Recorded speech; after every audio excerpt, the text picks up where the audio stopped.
Hi, good evening. I'm Ross Wickens. I'm at Mr. Wickens PE on Twitter, and today I want to talk to you about ICT and how it's in your hand. Before I start, I want to say thank you very much to everyone who's organised this. It sounds like a lot of planning's gone into it, and I'm really sorry I can't be there tonight. Just other things have got in the way. So, handheld devices. They're becoming increasingly popular across the world, but especially with young people. With now 70% of young people of secondary age actually now owning a device that has access to the internet. For us as practitioners, we should start using that and embracing that opportunity.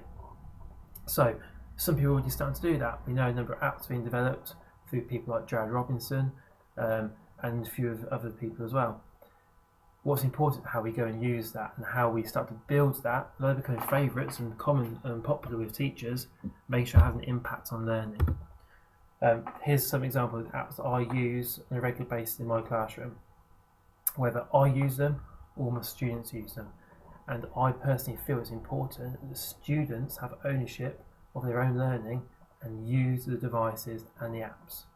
Now at the start that can be a bit concerning because you're giving up time and maybe using your devices, or having to waste, in brackets, time, okay, in your lesson to teach you how to use that app. In the long term, that's beneficial. If you want more information on these apps, please look at my blog. I've blogged about a number of these. I'll add more information on a blog post relating to this presentation later the weekend. So how on earth can you use these apps?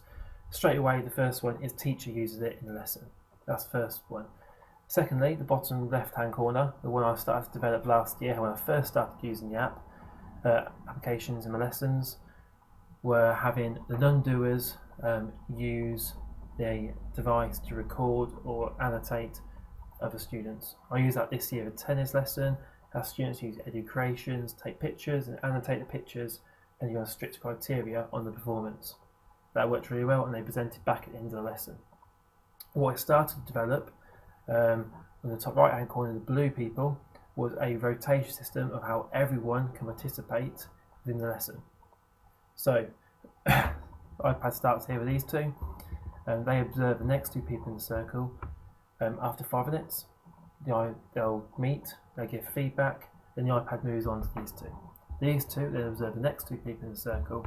After 5 minutes, they'll meet, they give feedback, receive the feedback, comment on it if they need to, and then again they move on to the next person. So the iPad comes here, they observe the next two people, and that'll go around the whole circle. At the end of the lesson, to add to that, I then had them present their just findings to everyone in the group about what they found, how everyone improved, and actually was there improvement towards the end of the lesson? Did they notice the person observing improve as the lesson went on? Excuse me. So Web 2.0, again using handheld devices for this. Socrative is a great one in the classroom, having quick quizzes. Dropbox and Google Drive, we all know that through PE Geeks anyway, sharing resources. If you're not involved in that, I've got a blog post on that. Please be very useful to get involved in that for you and for us already sharing resources.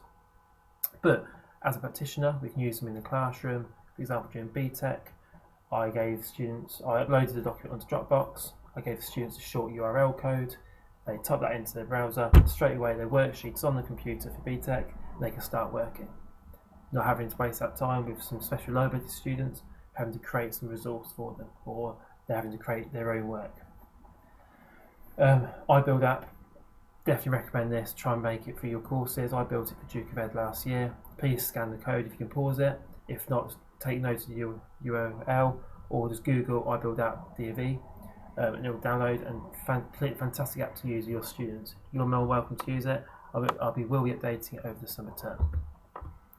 So QR codes, they've got many uses. Last year I organised a quiz around the whole school where they had to go around and scan a QR code and get a question answered and move on to the next question.